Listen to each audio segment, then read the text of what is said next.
Nagy László vagyok, 10. osztályos és hegesztőnek tanulok. Azért választottam a Barost, mert szerintem tök jó hely, jó szakmákat adnak, és a hegesztő szakma szerintem egyik legjobb szakma.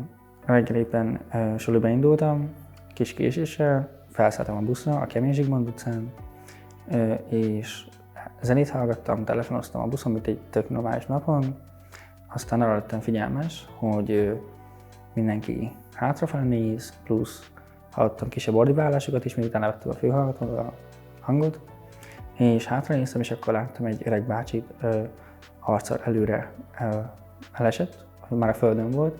Egy öreg néni oda ment hozzá segítséget kérni, hívták a 112-t, egy sráccal stabil oldalfekvésbe helyeztük, majd a végén a hátára fektettük, majd egy lány akart elkezdeni a mellkas kompressziót, de ő nem tudta, hogy kell. Én meg még annó tanultam, 6.-7.